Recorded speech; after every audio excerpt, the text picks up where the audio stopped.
Chief justice Yahya Afridi का पहला बड़ा इंतजामी फैसला, प्रैक्टिस एंड प्रोसीजर कमेटी को असर नौ तश्कील दे दिया। जस्टिस मंसूर अली शाह और जस्टिस मुनीब अख्तर कमेटी में शामिल। Chief justice Yahya Afridi committee की सरबराही करेंगे।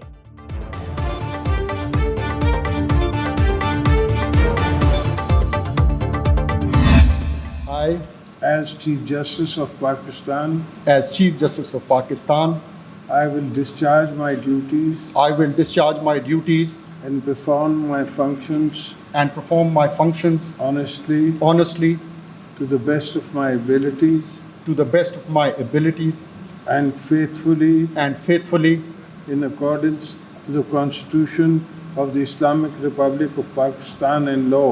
in accordance with the Constitution of Islamic Republic of Pakistan and the law. Chief justice Pakistan Yahya Afridi ने हलफ उठा लिया। 3 साल के लिए ओहदे पर फाइज रहेंगे। ऐवान सदर में पुरवकार तकरीब में सदर मुमलिकत आसिफ जरदारी ने उनसे हलफ लिया। चीफ जस्टिस ने 28 अक्टूबर को फुल कोर्ट इजलास तलब कर लिया।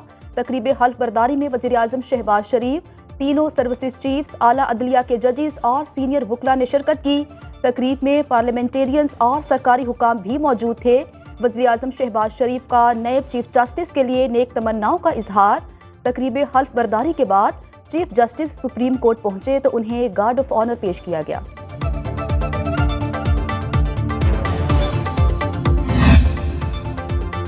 सदर मुमलिकत आसिफ अली जरदारी और वज़ीर आज़म शहबाज शरीफ की अहम मुलाकात। दोनों की मुलाकात ऐवान सदर में चीफ जस्टिस ऑफ पाकिस्तान की तकरीब हल्फ बरदारी के बाद हुई। ज़राए के मुताबिक मुलाकात में मुल्क की मजमूई सूरत हाल पर तफसीली मुशावरत की गई। अमनो अमान और मुआशी सूरत हाल पर भी तबादला ख्याल। SCO कॉन्फ्रेंस का इनकाद भी खुश आइंद करार दिया।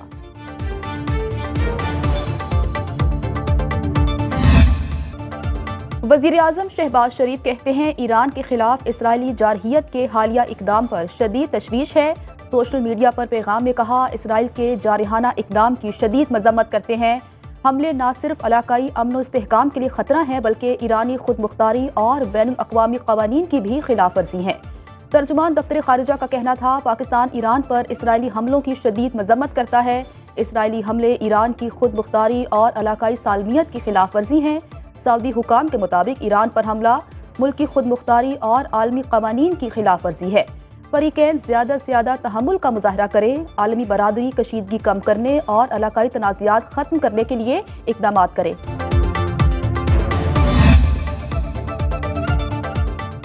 इसराइली तैयारों का ईरान पर हमला। तेहरान, शिराज, अस्फहान, मशहद और करज के कई मकामात पर धमाके। 2 ईरानी फौजी शहीद। इसराइली तैयारों ने तेहरान के इमाम खमीनी एयरपोर्ट को निशाना बनाया। बमबारी से तेहरान में ऑयल रिफाइनरी में आग भड़क उठी। हसास इमारत में धमाके। 10 अफराद को रेस्क्यू कर लिया गया। हमले में पासदारान इनकलाब के मरकजी दफ्तर को भी निशाना बनाया गया। ईरान का इसराइली जारहियत का मुंह तोड़ जवाब देने का ऐलान। ईरानी इंटेलिजेंस हुकाम का कहना है, ईरान के फजाई दिफाई निजाम को फाल करना धमाकों की मुमकिन वजह हो सकती है। ईरान ने फौजी तंसीबात पर हमलों की तरदीद कर दी। खलीजी मुमालिक ने कमर्शियल और इंटरनेशनल परवाजों के लिए ईरानी फजाई हदूद का इस्तेमाल रोक दिया। ईरान ने तमाम मुल्की और गैर मुल्की परवाजें मनसूख कर दी।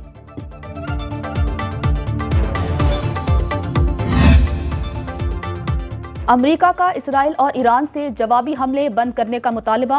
अमेरिकी हुकाम के मुताबिक ईरान ने जवाबी हमला किया तो इसराइल के दिफा और हिमायत के लिए पूरी तरह तैयार हैं। ईरान के मजीद हमलों के संगीन नताइज होंगे। इसराइली कार्रवाई टारगेटेड और मजीद हमलों को रोकने के लिए थी। इसराइल ने ईरान पर हमले से कबल अमेरिकी सदर जो बाइडन को आगाह किया। व्हाइट हाउस ने ईरान पर इसराइली हमले को तल अबीब के दिफा की मश्क करार दे दिया। तर्जुमान अमेरिकी सलामती काउंसिल के मुताबिक ईरान पर हमलों में अमेरिका का कोई किरदार नहीं। अमेरिका ईरान पर इसराइली हमलों से मुतालिक आगाह है और सूरत हाल पर गहरी नजर रखे हुए है।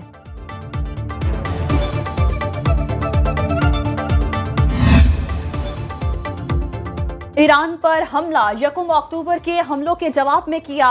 इसराइली फौज के तर्जुमान का कहना है, ईरान पर पूरी दिफाई कुव्वत से तयशुदा फौजी अहदाफ को निशाना बनाया। फजाई हमलों में मिसाइल बनाने वाली तंसीबात को निशाना बनाया। जमीन से हवा में मार करने वाले मिसाइल सिस्टम और दीगर ईरानी फजाई असासों को भी निशाना बनाया गया। इसराइल जारहाना और दिफाई तौर पर हर सूरत हाल से निपटने के लिए तैयार है। ईरान पर हमले और मकासद पूरे हो गए हैं। अगर ईरान ने कार्रवाई की तो भरपूर जवाब दिया जाएगा।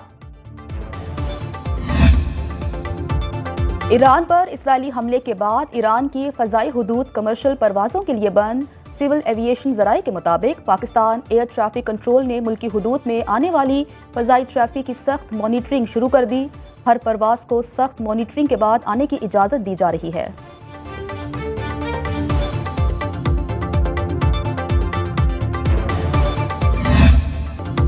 पाकिस्तान ने तीसरे टेस्ट में इंग्लैंड को हराकर सीरीज जीत ली। फैसलाकुन मैच में कौमी टीम ने मेहमान टीम को 9 विकेटों से शिकस्त दी। पाकिस्तान ने दूसरी इनिंग्स में 36 रन का हदफ 1 विकेट के नुकसान पर हासिल कर लिया। पिंडी के स्पिन ट्रैक पर मेहमान टीम मुश्किलात का शिकार। इंग्लैंड की टीम अपनी दूसरी इनिंग्स में 112 रन पर ढेर। पाकिस्तान को जीत के लिए सिर्फ 36 रन का हदफ मिला। इंग्लैंड के लिए जॉ रूट 33 और हैरी ब्रूक 26 रन के साथ नुमाया रहे। मेहमान टीम के 6 बल्लेबाज डबल फिगर्स में भी दाखिल न हो सके। पाकिस्तान के नोमान अली ने 6 और साजिद खान ने 4 विकेटें हासिल की। कौमी टीम की जीत पर कप्तान शान मसूद भी खुश, कहते हैं जीत पर पूरी कौम को मुबारकबाद। पाकिस्तानी स्पिनर्स ने बेहतरीन खेल का मुजाहरा किया। सऊद शकील ने बेहतरीन इनिंग्स खेली। जीत में स्पिनर्स का अहम किरदार था। कौमी टीम को तवील अरसे के बाद जीत मिली। अल्फाज में खुशी बयान नहीं कर सकता। कौमी टीम के कप्तान प्रेस कॉन्फ्रेंस में बोले, टीम की कारकर्दगी बहुत अच्छी रही। टीम की जीत कौम की जीत है।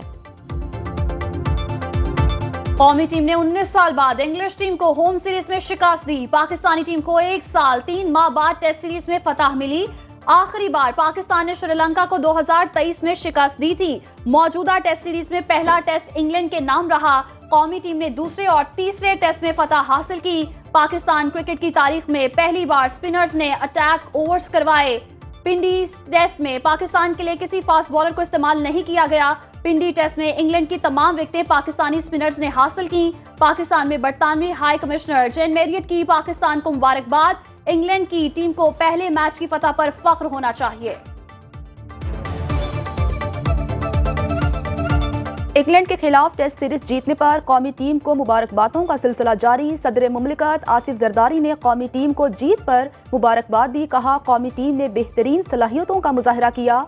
वज़ीर आज़म शहबाज शरीफ ने मुबारकबाद के पैगाम में कहा, पाकिस्तान टीम ने इंग्लैंड के खिलाफ बेहतरीन कारकर्दगी दिखाई।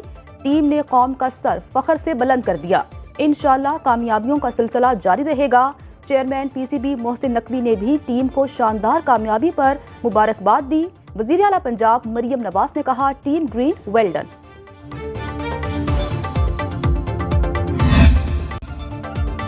पाकिस्तान जमहूरियत इंसानी हुकूक और कानून की हुक्मरानी का पाबंद है। नायब वज़ीर आज़म इसहाक डार का दौलत मुश्तरका के सरबराहान हुकूमत के इजलास से खिताब। बोले, पाकिस्तान मजबूत आलमी ढांचे का ख्वाह है। तिजारत और सरमायाकारी को बढ़ाने के लिए मसनूई ज़हानत के इल्म का सहारा लेना होगा। तनाज़ात के हल के लिए दौलत मुश्तरका के किरदार को सराहते हैं। एटमी कुव्वत का हसूल हो, लोड शेडिंग का खात्मा हो या दहशत गर्दी के खिलाफ जंग हो, हर मरहले पे पाकिस्तान मुस्लिम लीग नून ने अपना भरपूर मुस्बत किरदार अदा किया है। साजिश के तहत तरक्की करते पाकिस्तान से मुंतखब वज़ीर आज़म को हटा दिया गया। बानी पाकिस्तान तहरीक इंसाफ को मुसल्लत किया गया, जिसने मुल्क को डिफॉल्ट के दहाने पर पहुंचा दिया। वज़ीर आज़म के मुशीर राना सनाउल्लाह की न्यूज़ कॉन्फ्रेंस। बोले, नून लीग ने हमेशा मुल्क की तरक्की में मस्बत किरदार अदा किया है। लोड शेडिंग का खात्मा हो या दहशत गर्दी, नून लीग ने मस्बत सियासी किरदार अदा किया है। नून लीग बाकी सियासी जमातों को साथ लेकर चलने पर यकीन रखती है। नून लीग ने 2013 से 17 तक दहशत गर्दी पर काबू पा लिया था। मुल्क तरक्की की मंजिलें तय कर रहा था। बानी पीटीआई की अहलिया बुशरा बीवी का वज़ीर आला हाउस पेशावर में क़याम। पीटीआई की मरकजी क़यादत के पेशावर में डेरे। रात गए पीटीआई की मरकजी क़यादत का अहम इजलास हुआ। ज़राए के मुताबिक बानी पीटीआई की रिहाई के लिए तशहीरी मुहिम चलाने पर इत्तेफाक। इजलास में बानी पीटीआई की रिहाई के लिए एक बार फिर अदालतों से रुजू करने का भी फैसला किया गया।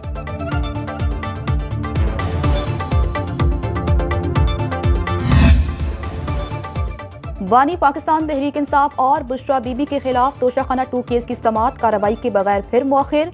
तोशाखाना 2 केस की समाअत स्पेशल जज सेंट्रल शाहरुख अर्जुमन के रुखसत होने के बायस ना हो सकी। अदालत ने केस की समाअत 29 अक्टूबर तक मुलतवी कर दी। आइंदा समाअत पर बानी पाकिस्तान तहरीक इंसाफ और बुशरा बीबी पर फर्द जुर्म आयद की जाएगी।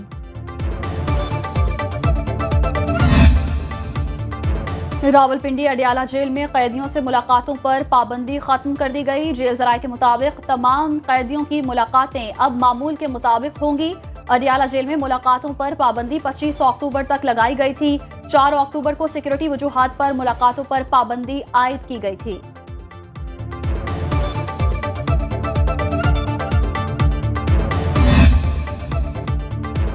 नायक सैफ अली जंजुआ शहीद निशान हैदर का 74वां यौम शहादत। Chairman joint chief of staff committee, services chiefs और अफवाज पाकिस्तान का खिराज अकीदत। नायक सैफ अली जंजुआ शहीद ने 1948 में भारतीय हमलों के खिलाफ पीर कलेवा का दलेरी से दिफा करते हुए जाम शहादत नोश किया। कोटली आज़ाद कश्मीर में शहीद के मज़ार पर दुआया तकरीब।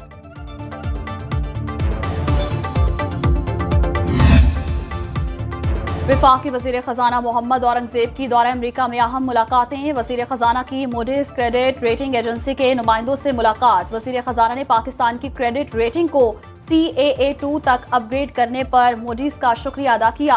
एशियाई तरक्याती बैंक के सदर मासा तोसोगो से मुलाकात। पाकिस्तान की तरक्की में ADB की शराकत को सराहा। मोहम्मद औरंगज़ेब ने अमरीकी एक्सिम बैंक की सदर रेता जोलियोस से भी मुलाकात की। तवानाई, मादनियात और IT शोबों में एक्सिम बैंक की दिलचस्पी का खैर मकदम किया।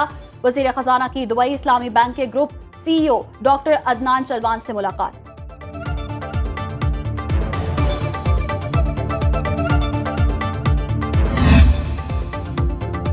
पाकिस्तान का गजा और लबनान में इसराइली जारहियत का निशाना बनने वालों से इजहार यकजहती। पाकिस्तान की तरफ से इमदादी सामान की 13वीं खेप रवाना।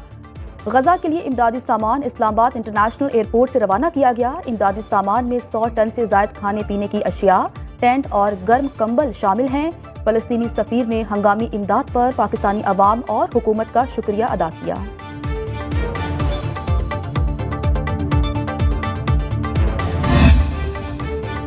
बेलगाम इसराइली जारहियत अक़वाम आलम रोकने में नाकाम। गजा और लबनान पर वहशियाना हमले। बैरूत के इलाके हसबाहिया में बमबारी से 3 सहाफ़ी शहीद। शोहदा में हिजबुल्लाह के चैनल अल मैदान और अल मनार के 2 कैमरामैन और 1 इंजीनियर शामिल। सिहोनी फौज ने गजा के इलाके खान यूनस में 4 बच्चों समेत एक ही खानदान के 38 अफराद को शहीद कर दिया।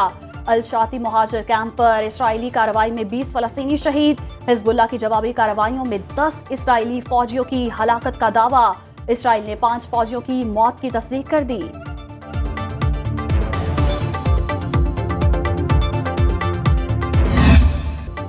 अमरीकी सदारती इलेक्शन में 10 रोज बाकी। डेमोक्रेटिक उम्मीदवार कमला हैरिस कहती हैं अमरीका को नई सोच की जरूरत है। जॉर्जिया में साबिक सदर बराक ओबामा के साथ रैली। डोनाल्ड ट्रंप पर कड़ी तनकीद। रैली में मारूफ गुलकार ब्रूस स्प्रिंगस्टीन की शानदार परफॉर्मेंस। रिपब्लिकन उम्मीदवार ट्रंप का एरिजोना में खिताब। कमला और बाइडेन को अमरीका की बदनामी करार दिया। अमरीका में सदारती इंतखाबात 5 नवंबर को होंगे।